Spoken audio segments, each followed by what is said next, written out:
ஹல்லேலூயா. கர்த்தருடைய நாமத்துக்கு மகிமை உண்டாவதாக. இந்த காலை வேளையிலே வந்திருக்கிறவங்க ஒவ்வொருவரையும் இயேசு கிறிஸ்துவின் இனிதான நாமத்தினாலே வாழ்த்தி வரவேற்கிறோம். நாங்கள் யாவருமாக எழுந்திருந்து இந்த காலை வேளையிலே கர்த்தருடைய சமூகத்திலே அவருடைய ஒரு வார்த்தையை நாங்கள் தியானித்து நாங்கள் ஆராதிக்க போகிறோம். சங்கீதம் 59 அதிகாரம் 16-17 வசனம். நானோ உம்முடைய வல்லமையை பாடி காலையிலே உம்முடைய கிருபையை மகிழ்ச்சியோடு புகழுவேன். எனக்கு நெருக்கம் உண்டான நாளிலே நீர் எனக்கு தஞ்சமும் உயர்ந்த அடைக்கலமும் ஆனீர். என் பெலனே உம்மை கீர்த்தனம் பண்ணுவேன். தேவன் எனக்கு உயர்ந்த அடைக்கலமும் கிருபையும் உள்ள என் தேவனுமாய் இருக்கிறார். ஹல்லேலூயா. இந்த காலை வேளையில் அந்த உயர்ந்த அடைக்கலம் உள்ள தேவனை நாங்கள் ஆராதிக்க போகிறோம். ஒரு விஷயம் எங்களுடைய இருதயங்களை கர்த்தருடைய பாதத்தில் எங்களை ஒப்புக் கொடுப்போமா? அந்த உன்னதமான தேவனை ஒரு விஷயம் நாங்கள் ஸ்தோத்தரிக்க போகிறோம். ஹல்லேலூயா, ஹல்லேலூயா. நன்றி சுவாமி, நன்றி கர்த்தாவே. ஓ உங்களை துதிக்கிறோம் துதிக்கிறோம் துதிக்கிறோம் சுவாமி. ஹல்லேலூயா, ஹல்லேலூயா, ஹல்லேலூயா. ஆவியானவரே உங்களுக்கு நன்றி நன்றி நன்றி சுவாமி. ஆண்டவரே உங்களை உயர்த்துகிறோம், உங்களை மகிமைப்படுத்துகிறோம், உங்களை ஆராதிக்கிறோம் ஆண்டவரே. அப்பா இந்த காலை வேளையிலே சுவாமி இப்படியாப்பட்ட ஒரு அருமையான நாளை எங்களுக்கு காண செய்த தேவனே எமக்கு ஸ்தோத்திரம். இந்த மாபெரும் ஸ்லாக்கியத்தை எங்களுக்கு கொடுத்தவரே உம்மை ஸ்தோத்தரிக்கிறோம் ஆண்டவரே. உம்மை துதிக்க, உம்மை ஸ்தோத்தரிக்க, உம்மை ஆராதிக்க உம்முடைய சமூகத்திலே சுவாமி நாங்கள் நின்று உம்மை மகிழ்ச்சியோடு ஆராதிக்கிற அந்த வல்லமை எங்களுக்கு கொடுத்த கிருபைக்காக ஸ்தோத்திரம். இந்த காலை வேளையிலே ஆவியானவரே எங்கள் மத்தியிலே இறங்கி வாங்க. எங்களுடைய ஒவ்வொரு இருதயங்களையும் தொடுங்க கர்த்தாவே. எங்களோடு இடைப்படுங்க, எங்களோடு பேசுங்க கர்த்தாவே. எங்களை தொடுங்க தகப்பனே ராஜா. உம்முடைய தொடுகிற இந்த காலவெளியிலே காண எங்களுக்கு கிருபை செய்யுங்க சுவாமி. ஹல்லேலூயா, ஹல்லேலூயா. ஆவியானவரே இந்த ஆராதனை முற்றிலுமாக நீங்க வழி நடத்துங்க ஆண்டவரே. நீங்க நடத்தும்படியாக ஜெபிக்கிறோம், நீங்க பேசும்படியாக ஜெபிக்கிறோம் கர்த்தாவே. உம்முடைய கரத்திலே ஒப்புக் கொடுக்கிறோம் சுவாமி. ஹல்லேலூயா, ஹல்லேலூயா, ஹல்லேலூயா. நன்றி சுவாமி, நன்றி கர்த்தாவே. நாங்கள் அப்படியே நின்ற வண்ணமாக நாங்கள் பாட போகிறோம். கர்த்தர் எங்களுடைய வாழ்க்கையிலே வந்தது நிமித்தமாக இந்த கால வேளையிலே நாங்கள் நிறைவோடு இந்த ஸ்தானத்திலே வந்து அவரை துதிக்க வந்திருக்கிறோம். ஆகவே உற்சாகத்தோடு கரங்களை தட்டி நாங்கள் பாடுவோம். ஓ எந்த நுல்லம் நீர் வந்ததால் என் வாழ்க்கையிலே எல்லாமே நிறைந்திருக்கிறது என்பதாக. ஹல்லேலூயா, ஹல்லேலூயா.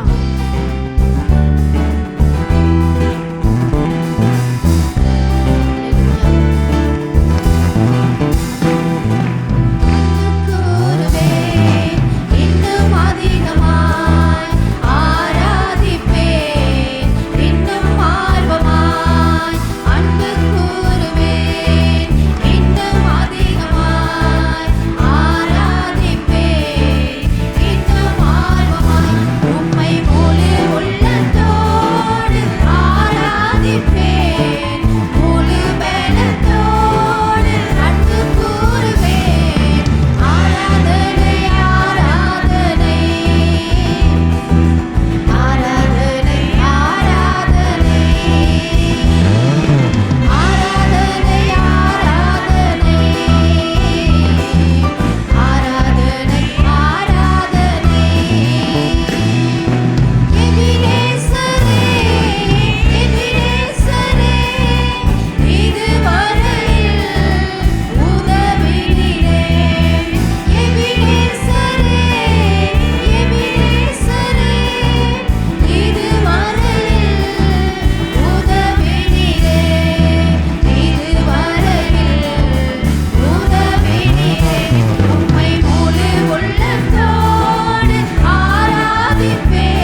ஸ்தோத்திரிக்கிறோம் ஆண்டவரே. ஹல்லேலூயா.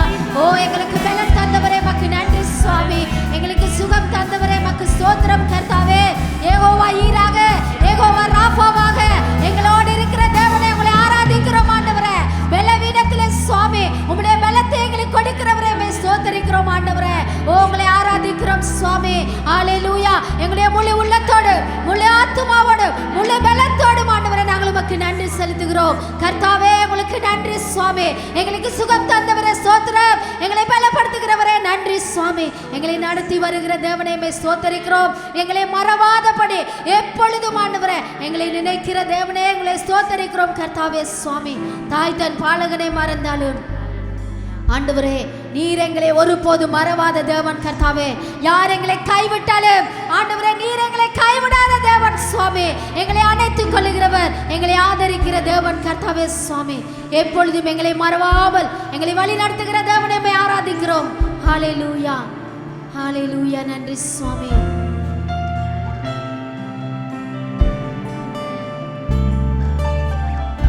அந்த மறவாத தேவனை நாங்கள் ஆராதிப்போம்.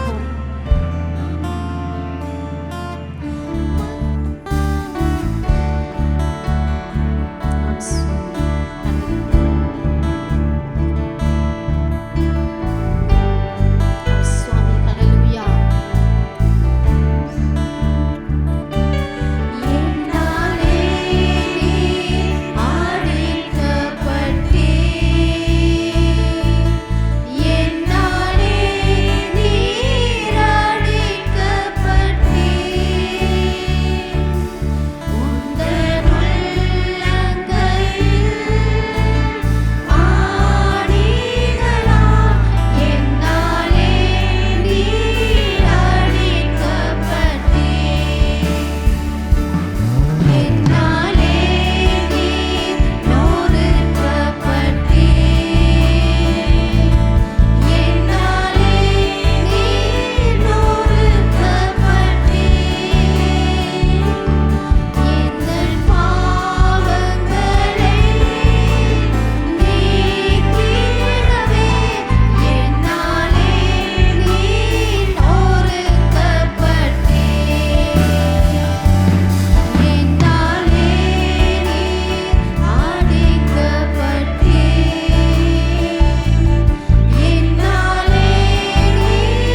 நல்லது. உங்கள் ஒவ்வொருவரையும் இயேசு கிறிஸ்துவின் இனிதான நாமத்தினாலே வாழ்த்தி வரவேற்கிறேன். எம்முடைய இணையதளத்திற்குள்ளாக நடைபெறுகிற ஆராதனைகள் தமிழ் ஆராதனை காலை 7 மணிக்கும், சிங்கள ஆராதனை காலை 8:30க்கும், ஆங்கில ஆராதனை 10 மணிக்கும் நடைபெறுகிறது. அதே போலவே நேரிலே சபைக்கு வந்து தேவனை தொழுது கொள்ள விரும்புவீர்களானால் கிருளப்பனையில் இருக்கிற கல்வாரி சபையிலே நீங்கள் எங்களோடு கூட இணைந்து கலந்து கொள்ள முடியும். அங்கு நடைபெறுகிற ஆராதனைகள் தமிழ் ஆராதனை காலை 7 மணிக்கும், சிங்கள ஆராதனை காலை 10:30க்கும், ஆங்கில ஆராதனை காலை 10 மணிக்கும் நடைபெறுகிறது. அதே போல் இணையதளத்தினூடாக உங்களால் எங்களோடு கலந்து கொள்ள முடியாவிட்டால் வாட்ஸ்அப் ஊடாக ஆடியோக்களை கேட்டு நீங்கள் தேவனை துதிக்க முடியும். ஆகவே திரையிலே காணப்படுகிற இந்த எண்ணிற்கு உங்களது பெயரையும் உங்களது தொலைபேசி இலக்கத்தையும் நீங்கள் அனுப்புவீர்களானால் எங்களால் முடியும். ஆராதனை ஆடியோக்களை உங்களுக்கு அனுப்பி வைக்க நீங்கள் அதில் கேட்டு தேவனை ஆராதிக்க முடியும். அதே போலவே உங்களுக்கு ஜெப தேவைகள் எதுவும் தேவையாயின், ஆலோசனைகள் தேவையாயின் இந்த வாட்ஸ்அப் இலக்கத்திற்கு உங்களால் அழைக்க முடியும். எம்முடைய ஊழியர்கள் உங்களுக்காக ஜெபிக்கவும் ஆலோசனைகள் அளிக்கவும் ஆயத்தமாக இருக்கிறார்கள். அதே போலவே இப்பொழுது தேவனுடைய வார்த்தையை கேட்பதற்காக நாங்கள் ஆயத்தமாக இருப்போம். இந்த காலை வேளையில் உங்களோடு நான் ஒரு வார்த்தை பகிர்ந்து கொள்ள விரும்புகிறேன். அப்போஸ்தலர் 5ஆம் அதிகாரத்தில் நாங்கள் முதல் வசனம் தொடர்ந்து 5ஆம் வசனம் வரை எங்களுடைய கவனிப்பை நாங்கள் செலுத்துவோமாக. அனனியா என்னும் பேருள்ள ஒருவனும் அவனுடைய மனைவி ஆகிய சப்பிராலும் தங்கள் காணியாட்சியை விற்றார்கள். தன் மனைவி அறிய அவன் கிரியத்திலே ஒரு பங்கை வஞ்சித்து வைத்து ஒரு பங்கை கொண்டு வந்து அப்போஸ்தலருடைய பாதத்திலே வைத்தான். பேதுரு அவனை நோக்கி, அனனியாவே, நிலத்தின் கிரியத்தில் ஒரு பங்கை வஞ்சித்து வைத்து பரிசுத்த ஆவியானிடத்தில் பொய் சொல்லும்படி சாத்தான் உன் இருதயத்தை நிரப்பினதென்ன? அதை விற்கும் முன்னே அது உன்னுடையதாய் இருக்கவில்லையோ? அதை விற்ற பின்பும் அதன் கிரயம் உன் வசத்திலே இருக்கவில்லையோ? நீ உன் இருதயத்திலே இப்படிப்பட்ட எண்ணம் கொண்டதென்ன? நீ மனுஷனிடத்தில் அல்ல, தேவனிடத்தில் பொய் சொன்னாய் என்றான். அனனியா இந்த வார்த்தைகளை கேட்கவே விழுந்து ஜீவனை விட்டான். இவைகளை கேள்விப்பட்ட யாவருக்கும் மிகுந்த பயமுண்டாயிற்று. நாங்கள் ஜெபம் பண்ணுவோம். ஆண்டவருக்கு எங்களை அர்ப்பணித்து, கிருபையும் மகா பரிசுத்தமும் ஜீவனும் நல்ல பிதாவே, இந்த காலை வேளையில் உன் பாத மண்டில் நாங்கள் வந்திருக்கிறோம். ஆண்டவரே, நீங்கள் எங்களோட பேசும்படியாக நாங்கள் ஜெபிக்கிறோம். யாராவது வாழ்க்கையில் சுவாமி ஒரு துன்பத்தோடு துயரத்தோடு ஒரு எதிர்பார்ப்பு இல்லாமல் இந்த இடத்துல இருக்கிறதா இருந்தால், நீங்கள் இந்த வார்த்தை கூடாக அவர்களை தொட்டு எங்கள் மத்தியில் உலாவி சுவாமி அவங்களுடைய வாழ்க்கையில் ஒரு விடுதலை தரும்படியாக ஜெபிக்கிறோம். ஆகவே சுவாமி, நாங்கள் திடன் கொண்டு பலன் கொண்டு சுவாமி புதிய ஒரு விசுவாசத்தோடு புதிய ஒரு நம்பிக்கையோடு உம்மண்டையில் நாங்கள் வரத்தக்கதாக இந்த வார்த்தை எங்களை ஊக்கப்படுத்தும்படியாகவும் சுவாமி நாங்கள் போகிறதான பாதையிலிருந்து திரும்பத்தக்கதாக ஆண்டவர் எங்களோட பேசும்படியாகவும் சுவாமி இந்த வார்த்தை நான் அர்ப்பணிக்கிறேன். இந்த இடத்துல நாங்கள் அர்ப்பணிக்கிறோம். எங்களுடைய மனசுக்கு தொல்லையாக இருக்கிற சுவாமி எல்லாம் பிரச்சனைகள் நீக்கி சுவாமி இந்த வார்த்தைக்கு சரியான செவிமடுத்தத்தக்கதான கிருபை எங்களுக்கு அளிக்கும்படியாக ஜெபிக்கிறோம். என்னை தாழ்த்துறேன் ஆண்டவரை, நீர் தாமே என்னோடு இருந்து பேசும்படியாகவும் ஜெபிக்கிறேன். இயேசுவின் நாமத்தினால் கேட்கும் நல்ல பிதாவே, ஆமேன் ஆமேன். நன்றி. தயவு செய்து நாங்கள் அமர்ந்து கொள்வோம். இன்று நான் இந்த காலை வேளையில் உங்கள் மத்தியில் பேச விரும்புகிறேன். ஆவியானவருக்கு விரோதமாக செய்கிறதான செயல் அல்லது தேவனுக்கு விரோதமாக நாங்கள் செய்கிறதான செயல் எப்படிப்பட்டதாக இருக்குது? தேவன் எங்களுக்கு பேசுகிறது அல்லது தேவன் எங்களுக்கு வழி நடத்துறதுக்கு நாங்கள் கீழ்ப்படிவோம் என்கிறதான அந்த தலைப்பில் உங்கள் மத்தியில் பேச விரும்புகிறேன். அன்று பெந்தெகோஸ்து நாளிலே ஆரம்பிக்கப்பட்ட சபை, அந்த காலகட்டத்திலே நடந்த ஒரு சம்பவத்தை குறித்து தான் நாங்கள் வாசித்தோம். இதுக்கு ஒரு பின்னணியை நாங்கள் பார்க்குறதா இருந்தால், இந்த பின்னணி நாங்கள் பார்க்குறோம் 4ஆம் அதிகாரத்திலே தொடர்ச்சியாக அந்த காலகட்டத்திலே சபையில் ஆவியானவர் சபையில் இறங்கி வந்து கிரியை செய்யும் பொழுது சபையில் ஜனங்கள் விசுவாசிகள் தன்னுடைய வாழ்க்கையில் ஏவப்பட்டது போல, தனக்கு ஏவப்பட்டது போல அவர்கள் தன்னுடைய கிரியைகளை ஆண்டவருக்கு அர்ப்பணித்து ஆண்டவருக்கு ஊழியம் செய்து கொண்டு வந்தார்கள். அப்புறம் நாங்கள் பார்க்குறோம், பாருங்கள் 34ஆம் வசனம் தொடர்ந்து நாங்கள் பார்க்கும் பொழுது அந்த காலகட்டத்தில் ஜனங்கள், அதாவது விசுவாசிகள் அங்கே செய்த காரியத்தை குறித்து எங்களுக்கு சொல்லப்பட்டிருக்குது. நாங்கள் பார்ப்போம். 34ஆம் வசனம் பாருங்கள். நிலங்களையும் வீடுகளையும் உடையவர்கள் அவைகளை விற்று விற்கப்பட்டவைகளின் கிரியத்தை கொண்டு வந்து அப்போஸ்தலருடைய பாதத்திலே வைத்தார்கள். அவனவனுக்கு தேவையானதற்கு தக்கதாய் பகிர்ந்து கொடுக்கப்பட்டது. அவர்களின் ஒருவனுக்கும் ஒன்றும் குறைவாயிருக்கிறதில்லை.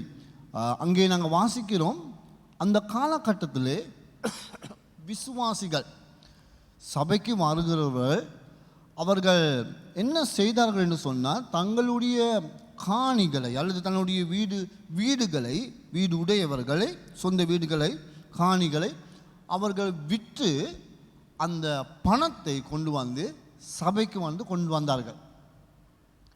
அப்படி அவர்கள் கொண்டு வந்து இந்த சபையில் வைத்து தேவனுடைய நாமத்தை மகிமைப்படுத்தினார்கள். 36ஆம் வசனத்தை நாங்கள் பார்க்கிறோம். சீப்புர தீவானும் லேவியனும் அப்போஸ்தலராலே ஆறுதலின் மகன் என்று அர்த்தம் கொள்ளும் பர்னபா என்னும் மறுபெயர் பெற்றவனாகிய யோசே என்பவன் தனக்கு உண்டாயிருந்த நிலையத்தை விற்று அதன் கிரயத்தை கொண்டு வந்து அப்போஸ்தலருடைய பாதத்திலே வைத்தான். பர்னபா என்கிறதான ஒரு மனிதன், அங்கே நாங்கள் பார்க்கணும், அவர்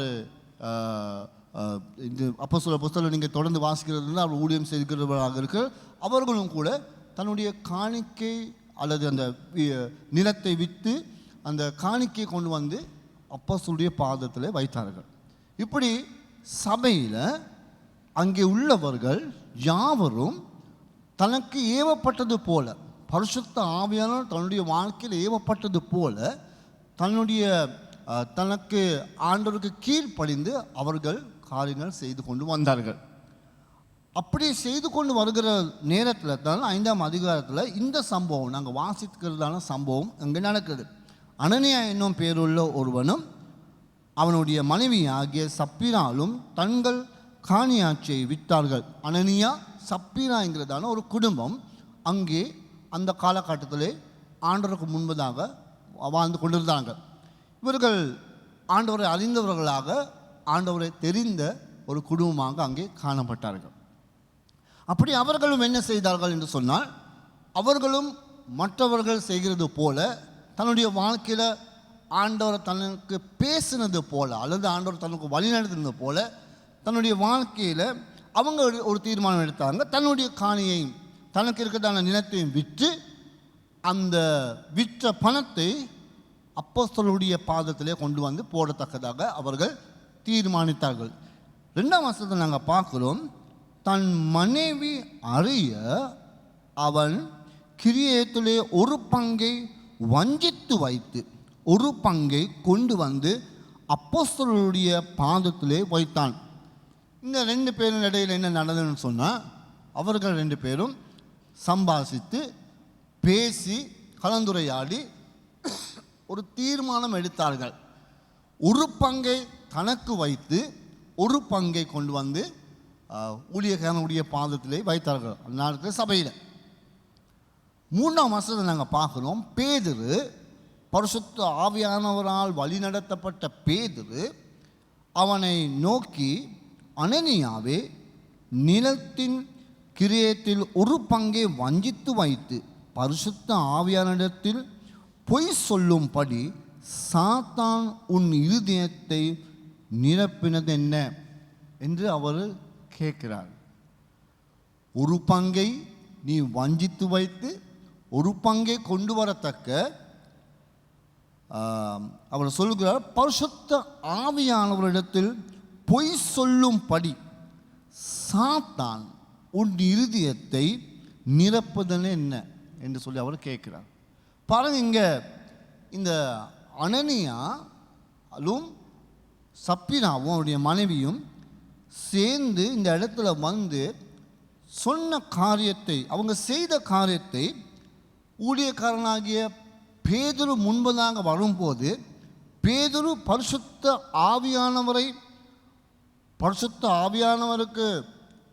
ஆவியானவரை பிரதிபலிக்கிறவராக, பிரகடனம் செய்கிறவராக அவர் முன்பதாக நின்று கொண்டு அனனியாவை பார்த்து ஒரு கேள்வி கேட்கிறார். என்ன கேள்வி? அவர் சொல்லுறாரு, பாருங்க, இந்த ஒரு பங்கை நீ வஞ்சித்து வைத்து பரிசுத்த ஆவியானவருக்கு பொய் சொல்லத்தக்கதாக சாத்தான் உன் இருதயத்தை நிரப்பினது என்ன?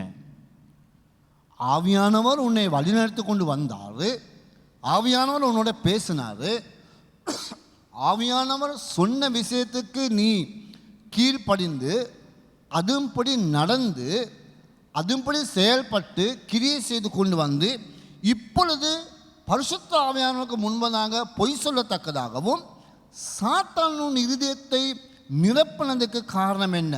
4ஆம் வசனம் சொல்லப்படுகிறது, அதை விற்கும் முன்னே அது உன்னுடையதாக இருக்கவில்லையோ, அதை விற்ற பின்பும் அதன் கிரயம் உன் வசத்திலே இருக்கவில்லையோ, நீ உன் இருதயத்திலே இப்படிப்பட்ட எண்ணம் கொண்டதென்ன?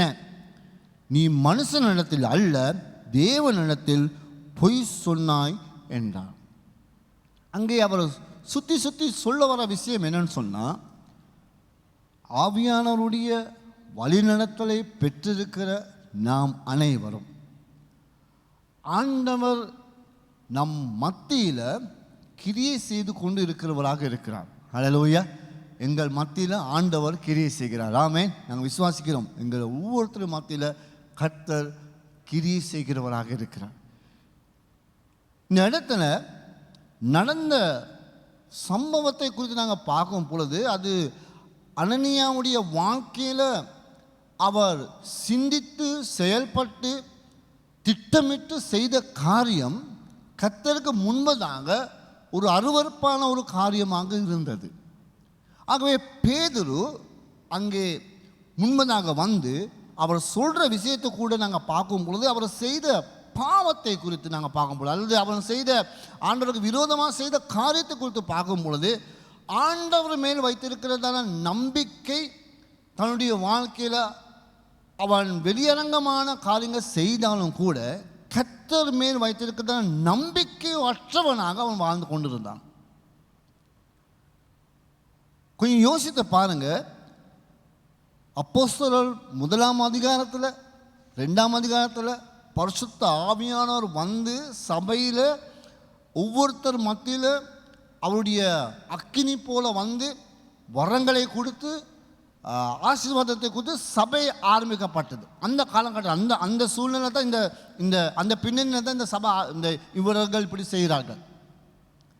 அப்புறம் இந்த சபை ஆரம்பிக்கப்பட்ட பிறகு வேதாகமத்தில் பேதுருவோ அப்போஸ்தலர்களோ அல்லது அங்கே இந்த எழுத்தாளர்களோ, லூக்கா தான் இந்த சுவிசேஷத்தை எழுதுகிறார், இந்த அப்போஸ்தலர் நடவடிக்கை லூக்கா எழுதுகிறார். இங்கே அதுலேயுமே நான் ஆராய்ந்து பார்த்து தேடி பார்த்தேன், சபையாக சேர்ந்து அங்கே இருக்க ஜனங்களுக்கு எந்த ஒரு அறிகுறையும் எந்த ஒரு செய்தியும் ஆண்டவர் எங்களுக்கு இப்படி சொல்கிறார் என்று சொல்லி அவர்கள் சொல்லப்பட்ட விஷயம் அல்லது அப்படி அவர்கள் செய்ய சொல்லி சொன்னார்கள் என்று வேதத்தில் சொல்லி இல்லை. அதாவது சபைக்கு வருகிறவர்கள் எல்லாமே நீங்கள் எல்லாரும் வந்து உங்களுடைய காணிக்கைகளை, உங்களுடைய வீடுகளை அல்லது உங்களுடைய நிலத்தை விற்று அது கொண்டு வந்து சபைக்கு போடுறோம் என்று சொல்லி பரிசுத்த ஆவியானவர் எங்களுக்கு என்னோடு இருந்து பேசுகிறார் என்று வழிநடத்தணும் சொல்லி அப்போஸ்தலரோ பேதுருவோ யோவானோ யாக்கோபோ அங்கே யாருமே அப்படி ஒன்றுமே சொல்லவில்லை. அப்படி ஒரு இவர்கள் இப்படி செய்ய சொல்லி ஆண்டவர் இறங்கி சபைக்கு முன்பதாக இருந்து பேசினாலும் சொல்லி வேதாகமத்தில் இல்லை. ஆனாலும் பரிசுத்த ஆவியானவர் ஒவ்வொருத்தர் மத்தியில் வழி நடத்தி கொண்டு கிரியை செய்து கொண்டு வருகிறார். அப்போ அவனுக்கு அந்த சபையில் வந்த அவனுக்கு பரிசுத்த ஆவியானவர் இந்த கடவுள் தனக்கு உணர்த்துறது போல, தன்னுடைய வாழ்க்கையில் கிரியை செய்கிறது போல, அவனுக்கு ஏவப்பட்டது போல அவர்கள் கொண்டு வந்து அங்கே சபைக்கு தன்னுடைய காணிக்கைகளை போட்டார்கள். உங்கள் நல்ல ஒரு வசனம் நாங்கள் பார்க்குறோம், 35ஆம் வசனத்தில் பாருங்கள்.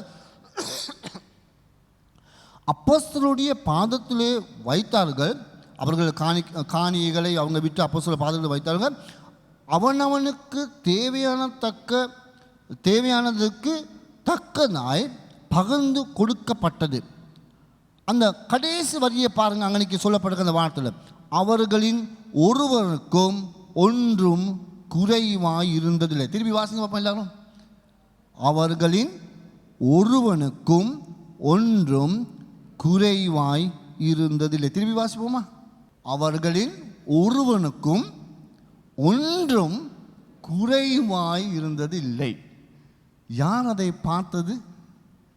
யார் பார்த்து நடத்தினது? குறைவுகளை தீர்த்து பார்த்து நடத்துனது யார்? ஆவியானவர், ஆண்டவர். நம்முடைய இந்த உலகத்தை படைத்து ஆளுகை செய்து இதுவரை என்னை நடத்தினவர்.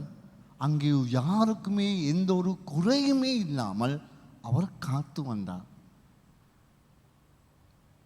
பிரியமானவர்களே, இங்கே உள்ளான ரீதியில் இருக்கிறதான ரகசியம் என்னன்னு சொன்னான், பரிசுத்த ஆவியானவர் உங்கள் உள்ளத்தில் பேசி, பரிசுத்த ஆவியானவர் உங்கள் உள்ளத்தில் பேசி ஏதாவது காரியம் செய்ய சொல்லும் போது, ஆகவே தான் அனனியாவும் இங்கே முதலாம் வசனம் அப்போ அனனியாவும் என்னும் பேர் அனனியாவும் சப்பினாவும் அவர்களும் தன்னுடைய காணியாட்சிகளை விற்கத்தக்கதாக பேதுருவோ அங்கே அப்போஸ்தலர்கள் யாருமே அவர்களும் சொல்லவில்லை.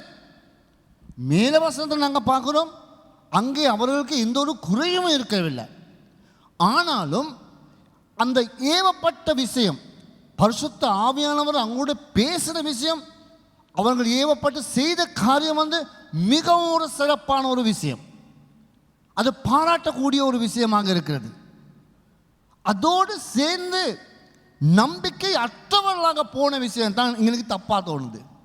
காரணம் என்னன்னு சொன்னால், ஆவியானவர் உங்களையும் என்னையும் வழி நடத்துகிறதா இருந்தால் என்றால், ஆவியானுடைய செயலுக்கு, அவருடைய கிரியைக்கு, அவருடைய சத்தத்துக்கு நாங்கள் கீழ்ப்படிந்து காரியம் செய்கிறதா இருந்தால், அல்லது ஆவியானவர் என்னோடு இருந்து அவர் என்னை ஊக்குவித்து என்னோடு இருந்து அவருடைய ஏவுதல் படி நான் நடக்கிறதா என்றால் கர்த்தர் எல்லாவற்றையும் பார்த்து கொள்ளுவராக இருக்கிறார். ஹல்லேலூயா. அவர் சொன்னதை நான் செய்யும் போது, என்னுடைய காணியாக இருக்கலாம், எனக்கு இருக்கிறதான செல்வந்தமாக இருக்கலாம், எனக்கு இருக்கிறதான வசதியாக இருக்கலாம், எனக்கு இருக்கிறதான தகுதியாக இருக்கலாம், எனக்கு இருக்கிறதான என்ன பலனோ அதை கர்த்தர் சொல்கிறதா இருந்தால் என்றால், நீ கொண்டு வந்து அவருக்கு ஒப்புவிக்கன்னு சொல்லி அல்லது அவருக்கு அர்ப்பணிக்கன்னு சொல்லி சொல்லும்போது,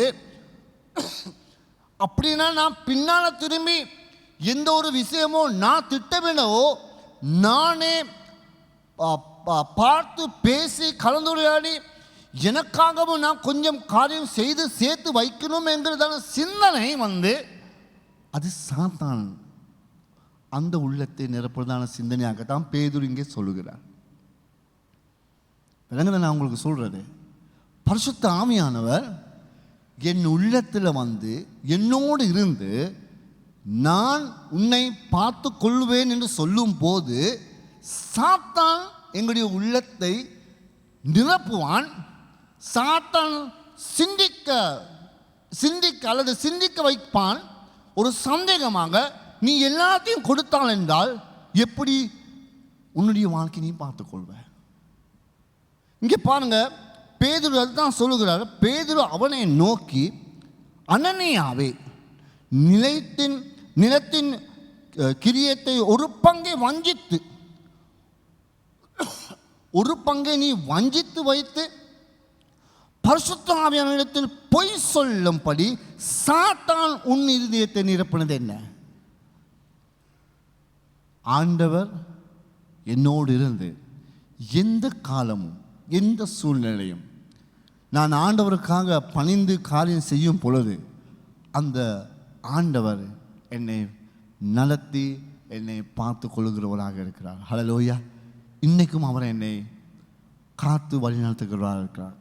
ஆனால் எங்களுடைய உள்ளங்களில், பல உள்ளங்களிலே சந்தேகமும், பல உள்ளங்களிலே எப்படி இந்த ஆண்டவர் உண்மையானவர் ஆண்டவரா, அல்லது இந்த ஆண்டவர் என்னுடைய வாழ்க்கையில் என்னை நடத்தி செல்வாரா, என்னை கொண்டு செல்வாரா, என்னோடு வருவாரா, என்னோடு இருப்பாரா, இவ்வளோ துன்பங்கள் கஷ்டங்கள் துயரங்கள் நான் போகுதே, நான் தனிமையில் இருக்கிறேனே, அல்லது நான் வாழ்க்கையில் ஒரு சில நேரத்தில் நான் விழுந்து போகிறேனே, என்னை தாங்கிறதுக்கு யாரும் இல்லை, என்னை நேசமாய் பாசமாய் பார்த்து ஆறுதல் சொல்கிறதுக்கு எனக்கு யாருமே இல்லையே, நான் விழுந்து போகிற நேரமெல்லாம் என்னை பார்த்து எனக்கு தூக்கி சுமந்து என்னை வழிநடத்துவதற்கு யாருமே இல்லைன்னு சொல்லி சில நேரம் சாத்தான் எங்களுடைய உள்ளத்தில் சில காரியங்கள் சில விதைகளை விதைக்கலாம். ஆவியானவருக்கு பொய் சொல்லத்தக்கதாக ஆண்டவருடைய மண்டபத்திலே ஆண்டவருடைய சபைக்கு முன்பதாக ஆண்டவர் நம்ம ஆண்டவருக்கு முன்பதாக வந்து காரியங்கள் செய்யும் போது சாத்தான் எங்களுடைய உள்ளத்தை நிரப்புறதாக இருக்கலாம். அதுதான் பேதுரு கேட்கிறார் இந்த இடத்துல, சாத்தான் எப்படி உன் உள்ளத்தை நிரப்புனது, சாத்தானுடைய சிந்தனை எப்படி உன் உள்ளத்துக்கு வந்தது? ஏனென்றால் குறைகளை நீக்கி காக்கிற தேவன் அவர் ஜீவன் உள்ளவராக இருக்கிறார். அப்படி இருக்கும் போதெல்லாம் நீ உன் வாழ்க்கை பயணத்திலே உன்னுடைய கிரியையிலே நீ தன்னாலே உனக்காகவே சிந்தித்த காரியங்கள் செய்யறதுக்காக சாத்தான் உன் இதயத்தை நிரப்பினது என்ன? பரிசுத்த ஆவியானவர் உன் உள்ளத்திலே கிரியை செய்யும், பரிசுத்த ஆவியானவர் உன் உள்ளத்திலே கிரியை செய்தால் என்றால், பரிசுத்த ஆவியானவர் உன்னை ஏவுதலால் என்றால், பரிசுத்த ஆவியானவர் உன்னை வழிநடத்துகிறதா என்றால், பரிசுத்த ஆவியானவர் அந்த வார்த்தைக்குள்ளாக உன்னோடு இருந்து பேசுகிறதா இருந்தால், உன் குடும்பத்தோடு இருந்து பேசுகிறதா இருந்தால், உன் சொந்த வாழ்க்கையில் பேசுகிறதா இருந்தால், உன் தொழிலுக்கு பேசுகிறதா இருந்தால், அல்லது உன் படிப்புக்கு பேசுகிறதா இருந்தால், சாத்தான் எப்படி உன்னுடைய வாழ்க்கையில் கிரியை செய்வான் என்று தான் இங்கே அவர் பேசுகிறார். இந்த பாருங்க, இங்கே வந்து இந்த 3-4 வசனத்திலே 4 வசனத்தில் நான் பாருங்கள், அதை விற்கும் முன்னே அது உன்னுடையதாக இருக்கவில்லையோ, அதை விற்ற பின்பும் அதன் கிரயம் உன் வசத்திலே இருக்கவில்லையோ, நீ உன் இருதயத்திலே இப்படிப்பட்ட எண்ணம் கொண்டதென்ன? நீ மனுஷனிடத்தில் அல்ல தேவனிடத்தில் பொய் சொன்னாய் என்றான். பாருங்க, இங்கே பேதுரு என்ன சொல்கிறாருன்னு சொல்லி, முதலாவது அவர் சொல்ல வர விஷயம் என்னன்னு சொன்னால், நான் உன் காணிக்கை அல்லது அப்போஸ்தலர்களோ சபையோ யாருமே இந்த காணிக்கை கேட்க இல்லையே. அந்த காணியை விற்ற பின்பு விற்கிறதுக்கு முன்பதாகவே அது உன் கையில் வசமாக தான் இருந்தது, அது உனக்கு பொறுப்பாக தான் இருந்தது, உன்னுடைய கையில் பலனாக தான் இருந்தது. விற்ற பின்பும் அந்த பணம் அந்த தொகை வந்து அதுவும் உனக்கு சொந்தமாக தான் இருந்தது, அதுவும் உன்னுடைய கைவசத்தில் தான் இருந்தது. அப்படி இருந்தும் நீ இப்படிப்பட்ட காரியம் செய்கிறதுக்கு, இப்படிப்பட்ட காரியம் செய்யறதுக்கு துணிந்து வந்ததுக்கு காரணம் என்ன? இங்கே நாங்கள் பார்க்குறோம் 2 விதமான பரிசுத்த ஆவியானவருக்கு விரோதமாக நடந்த செயல் 2 விதமாக நாங்கள் காண்கிறேன். முதலாவது, ஆவியானவர் தன்னை உணர்த்தும் பொழுது அதை நான் செய்தால் என்றால் கர்த்தர் என்னுடைய வாழ்க்கையை நடத்தி கொள்வார், பார்த்து கொள்வார் என்கிறதான நம்பிக்கை அவர் இழந்தினார். அந்த விசுவாசத்தை அவர் இழந்துட்டார். நல்ல ஒரு விசுவாசி, ஆண்டவருக்கு முன்பதாக காரியம் செய்யக்கூடிய விசுவாசம், ஆனால் உள்ளத்தில் ஒரு அவிசுவாசம், ஒரு சந்தேகம் அவருடைய வாழ்க்கையில் இருக்குது. நாங்கள் ஆண்டவரை துதிக்கிறவர்கள், ஆண்டவரை நமஸ்கரிக்கிறவர்கள், ஆண்டவரோடு நாங்கள் உறவாடி ஆண்டவருடைய வசனத்தை கேட்கிறவர்கள், ஆண்டவருடைய பாதத்தில் நடக்கிறவர்கள், நித்தியமாக இந்த தேவன் மெய்யான கடவுள்னு நாங்கள் விசுவாசிக்கிறவர்கள். ஆமேன், விசுவாசிக்கிறோமா? ஆமேன், நாங்கள் விசுவாசிக்கிறோம். அவர் தான் என்னுடைய மெய்யான கடவுள். ஆமேன், நான் விசுவாசிக்கிறேன். ஆனாலும் இந்த பாதையில் போய்கொண்டு இருக்கும் பொழுது, இந்த கிறிஸ்தவ பயணத்தை நாங்கள் போய்கொண்டு இருக்கும் பொழுது, எங்களுடைய வேலைகளை நாங்கள் செய்து கொண்டு போகும் பொழுது உள்ளத்தில் ஏதோ ஒரு சந்தேகம், கடவுளை பற்றி ஒரு சந்தேகம், அவருடைய செயலை பற்றி ஒரு சந்தேகம் வாழ்க்கையில் தொடர்ந்து நடக்கலாம். 2வது நான் பார்க்குறேன், ஆவியானவருக்கு முன்பதாக, இங்கே ஆண்டவருக்கு முன்பதாக எதுவுமே மறைக்க முடியாது. அனனியா நல்ல ஒரு காரியம் செய்தார். 2ஆம் வசனம், அவங்க 2 பேரும் இணைந்து குடும்பத்தில் இணைந்து அவங்க திட்டமிடுறத, அவங்க பேசி ஒரு திட்டமிட்டு ஒரு தீர்மானத்துக்கு வர்ற விஷயத்தை அனனியா மறந்துட்டாரு. கடவுள், ஆண்டவர், பரிசுத்த ஆவியானவர் இதை பார்த்து கொண்டிருக்கிறாரு, இதை கேட்டு கொண்டிருக்கிறாரு. அவருக்கு முன்பதாக ஒன்றுமே எங்களுக்கு மறைக்க முடியாது என்பதை இங்கே அனனியா மறந்துட்டாங்க. சில நேரம் நாங்கள் காரியங்கள் ஆண்டவருக்கு முன்பதாக காரியங்கள் செய்து கொண்டு ஆண்டுடைய நாமத்தில் நாங்கள் வாழ்ந்து கொண்டு வருகிறோம். பிரியமானவர்களே, நம் அனைவருக்கும் ஒரு எச்சரிக்கையை உண்டு. நம் அனைவரும் ஆண்டவருக்கு முன்பதாக செய்தான செயலை ஆண்டவர் எல்லாத்தையும் பார்த்து கொண்டு இருக்கிறவராக இருக்கிறார். ஹல்லேலூயா. எல்லாத்தையும் பார்த்து கொண்டு இருக்கிறவராக இருக்கிறார். கடவுளுக்கு முன்பதாக எங்களுடைய வாழ்க்கையில் ஒன்றுமே மறைக்க முடியாது. எங்களுக்கு எங்களுடைய செயலை சில விஷயங்கள் நாங்கள் மறைக்கலாம்.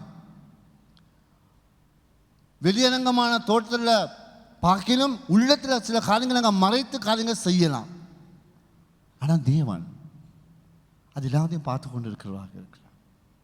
எல்லாத்தையும் பார்த்து கொண்டு இருக்கிறவராக இருக்கிறார். ஆனால் கடவுள் எங்களை நேசிக்கிறவராகவும் இருக்கிறார். ஹல்லேலூயா. எங்களை நேசித்து எங்களை வழிநடத்துகிறவனாக இருக்கிறார். அது மட்டும் அல்லாமல் இந்த 2-3 வசனத்திலே பேதுரு சொல்லுகிறதான காரியங்கள் கூடாங்க நம்முடைய கடவுள் எப்படிப்பட்டவர் என்று அங்கே ஒரு விளக்கணம் அவர் எங்களுக்கு தருகிறார். அதாவது இப்போ சொல்லுமே, உதாரணத்துக்கு அந்த அந்த நேரத்தில் பேதுருவை கொஞ்சம் ஓரத்தில் வச்சு, சரியா, எங்களை கொஞ்சம் எடுத்துக்கொள்வோம். நான் இருக்கிறேன் அந்த இடத்துல, சரியா. பேதுரு அப்போஸ்தலராக அபிஷேகப்பட்டு ஆண்டவர் தெரிந்து கொள்ளப்பட்ட அப்போஸ்தலருடைய போதகங்கள் படிப்பினைகள் மத்தியில் தான் சபை உருவாக்கி கொண்டு இதுவரை சபை நடந்து கொண்டு இருக்குது, சரியா. இப்போ அனனியாவும் சப்பினாலும் அனனியா ஒரு காணிக்கை தொகை கொண்டு வருகிறார். பேதுரு இல்லை, நான் இருக்கிறேன், சரியா. கொஞ்சம் யோசிப்போமே, இந்த அளவுக்கு பேதுரு அளவுக்கு இன்னும் ஆவில நான் அந்த அளவுக்கு போயில்லை, எனக்கு ஒன்றும் விளங்காது, சரியா. அப்போ இந்த காணிக்கை கொண்டு வந்த உடனே சாதாரணமாக நாங்கள் என்ன யோசிப்போம், இவர் நல்ல ஒரு ஊழியத்தை ஆண்டவருக்கு முன்பதாக நல்ல ஒரு பணியை செய்கிறார், இல்லையா. ஆண்டவருக்கு முன்பதாக நல்ல ஒரு பணியை செய்கிறார். இவர் தன்னுடைய நிலத்தை விற்று அந்த காணிக்கையை கொண்டு வந்து சர்ச்சுக்கு போடுறாரு. யாராவது அப்படி செஞ்சுருக்கீங்களா? தன்னுடைய நிலங்களை விற்று காணிக்கை கொண்டு வந்து சர்ச்சுக்கு போட்டிருக்கீங்களா? வெளியரங்கமான தோட்டத்திலே கடவுளுக்கு முன்பதாக சிறப்பான ஒரு காரியம் இங்கே அனனியா செய்கிறார்.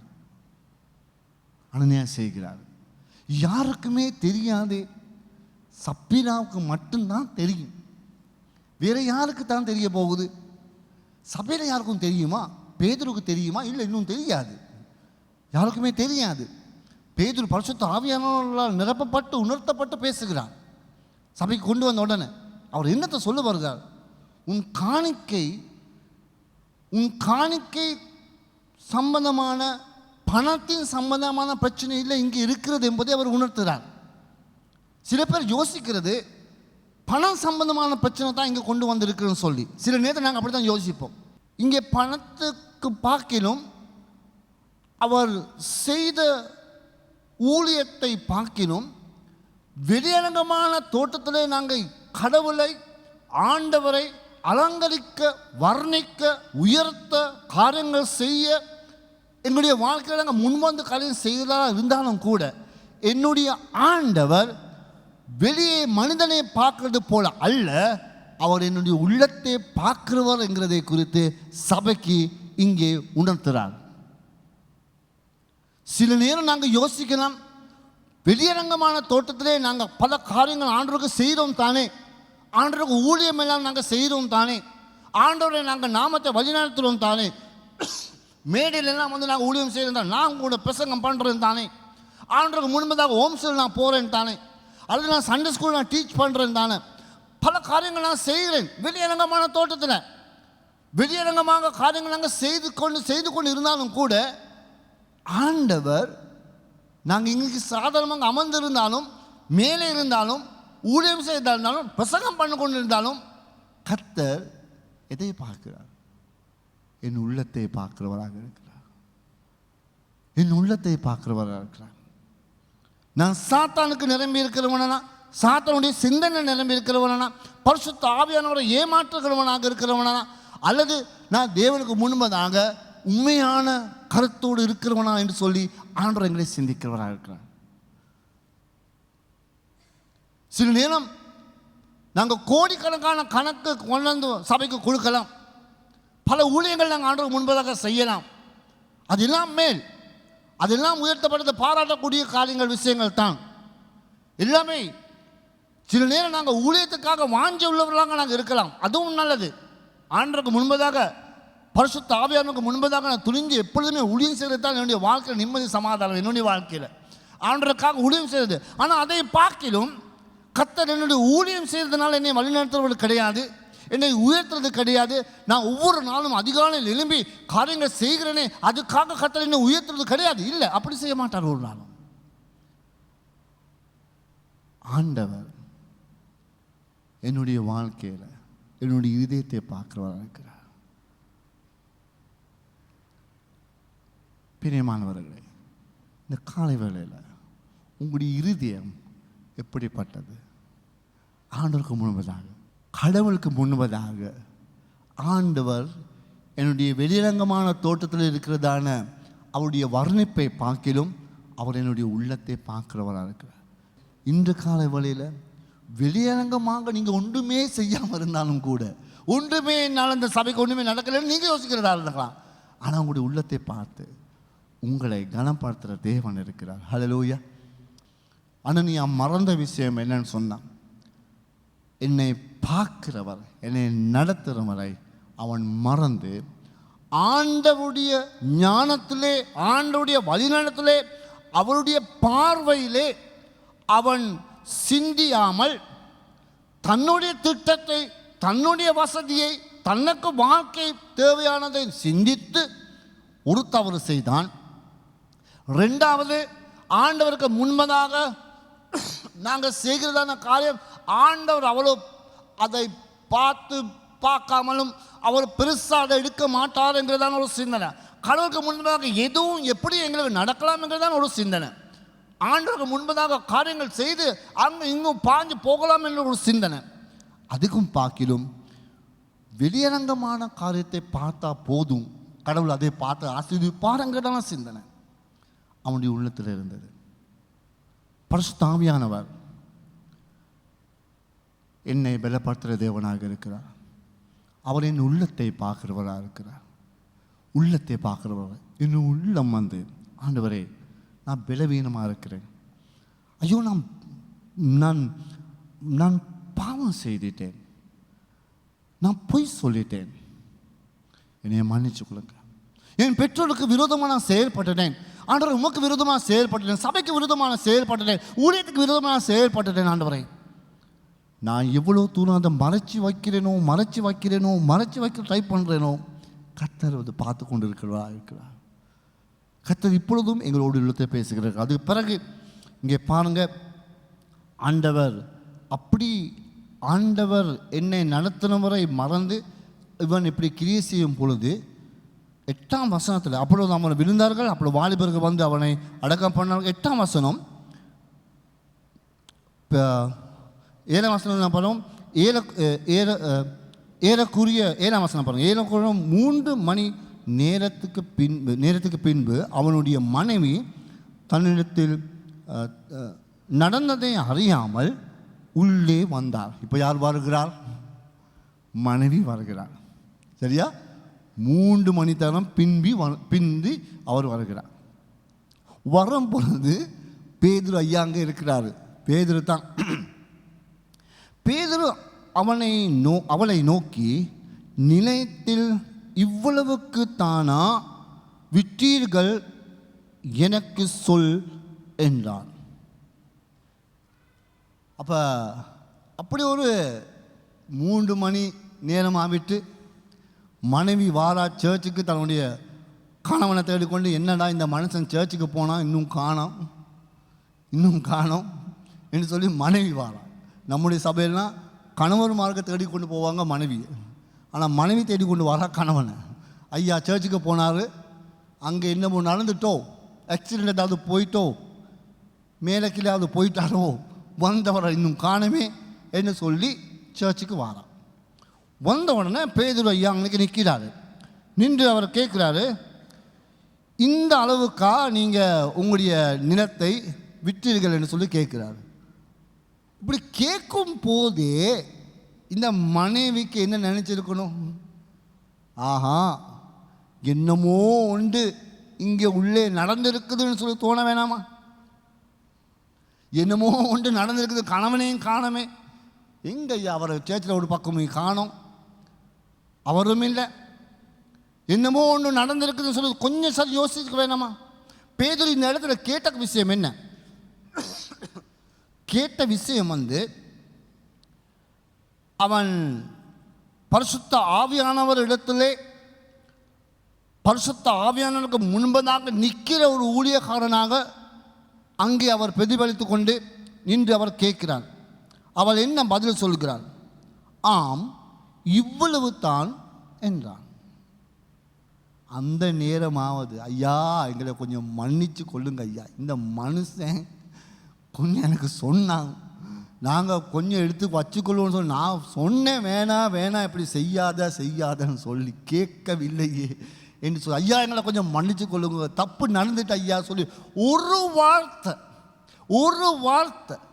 சொல்லி இருந்தால் இந்த சம்பவம் இப்படி நடந்திருக்காது.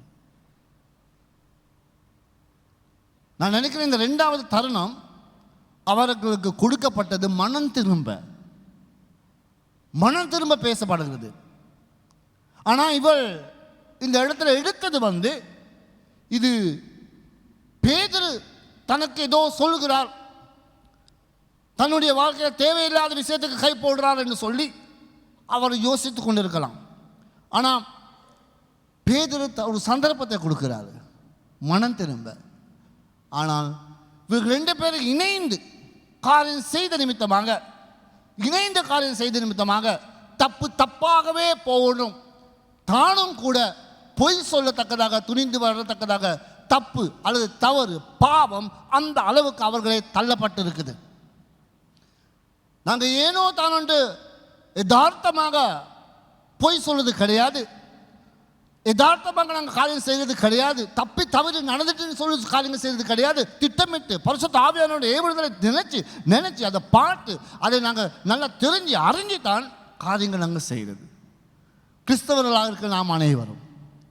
ஆனாலும் இந்த இடத்துல ஒரு வார்த்தை அவர் சொல்லியிருந்தால் என்றால், ஒரு வார்த்தை சொல்லியிருந்தால் கர்த்தர் நிச்சயமாக மன்னித்து வாழ்க்கையை கொடுத்துருப்பார். நாங்கள் எல்லாருமே மறைக்க போகிறவங்க, நாங்கள் எல்லாமே நித்திய காலம் இங்கே வாழ மாட்டோம், நாங்கள் எல்லாமே சாக இருக்கிறவங்க, செத்து போவோம், இந்த ஆண்டாண்டு இருக்கிறோம், எந்த நேரம் போயிடுவோம் தெரியாது இல்லையா?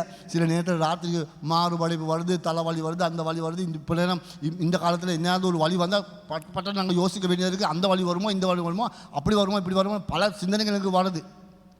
ஆனால் ஆண்டவர் ஒரு சந்தர்ப்பத்தை எனக்கு தருகிறார். இந்த மனைவியும் பேதுருக்கு முன்பதாக அனனியா சொன்னதே சொல்கிறார். அவ்வளவுதான். அந்த உடனே கர்த்தருடைய ஆவியானவருக்கு முன்பதாக சோதிக்கிறதுக்கு நீங்கள் ஒருமனப்பட்டதென்ன? ஆண்டவரை சோதிக்க நீங்கள் ஏன் ஒருமனப்பட்டிருக்கீங்க என்று சொல்லி அவர் அந்த வேளையில், இதோ உன் புருஷன் அடக்கம் பண்ணினவர்களுடைய கால்கள் வாசல் படியிலே வந்து இருக்கிறது, உன்னையும் வெளியே கொண்டு போவார்கள் என்றார். இப்பொழுது தான் உன் கணவனை அடக்கம் பண்ணி கொண்டு வந்தார்கள், அவர்கள் வர்றார்கள் உன்னையும் கொண்டு போக. ஏன் இந்த சம்பவம் இப்படி நடந்தது? கர்த்தர் இன்னைக்கு சபையோடு பேசுகிறார். நாங்கள் ஆண்டவர் முன்பதாக நான் விசுவாசிக்கிறேன், என்னை பார்த்து என்னை வழிநடத்துகிற தேவன் என்னோடு இருக்கிறார். ஹல்லேலூயா. அவர் என்னை வழிநடத்துகிறவராக இருக்கிறார். அவருக்கு முன்பதாக எங்களுடைய வாழ்க்கையில் செய்கிறதான எந்த கிரியையும் அவர் மறைக்க முடியாத அவர் பார்த்து கொண்டு இருக்கிறவராக இருக்கிறார். நாங்கள் வெளியிலே செய்த காரியங்களை விட கர்த்தர் என்னுடைய உள்ளத்தை பார்த்து ஆறுதல் படுத்துகிறவராக இருக்கிறார். அதோடு மனம் திரும்புகிறவர்களுடைய வாழ்க்கையில் இந்த ஆவியானவர் கிரியை செய்து புது பலனை தந்து எங்களை வழிநடத்தக்கூடாது இருக்கிறார். ஹல்லேலூயா. இந்த காலை வேளையில் நாங்கள் எங்களுடைய வாழ்க்கையை அர்ப்பணித்து நாங்கள் மனம் திரும்பி பலனற்றவனாக, நம்பிக்கையற்றவனாக, விசுவாசத்தை இழந்தவர்களாக இருக்கிறதா இருந்தால் இந்த வேளையில் ஆண்டவருக்கு முழுவதாக எங்களை அர்ப்பணிப்போமாக. பரிசுத்த ஆவியானவர் எங்கள் மத்தியில் கிரியை செய்ய வேண்டும் என்று நாங்கள் ஆண்டவரை கேட்போம்.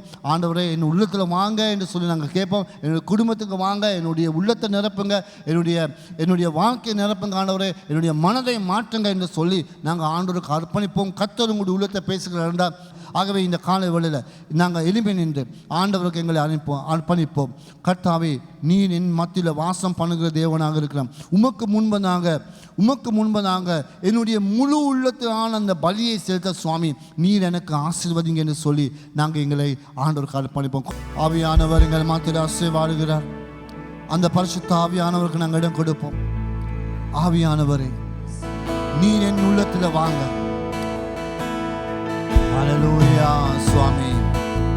ஓ சந்தரரரந்தரரரவா. ஹல்லேலூயா.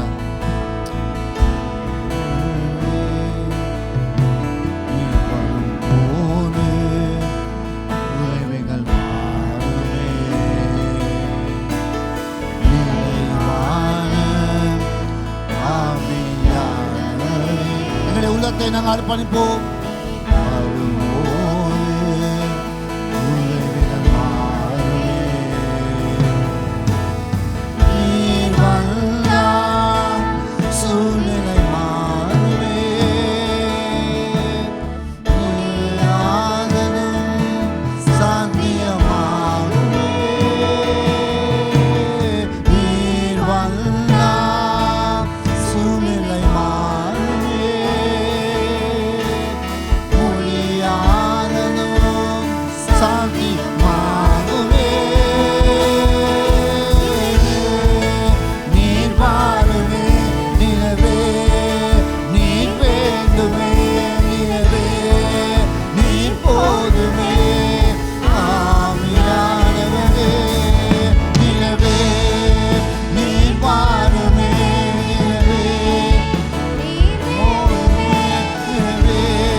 அப்பா நீங்க வழி நடத்துங்க சுவாமி, வழி நடத்துங்க ஆண்டவரே.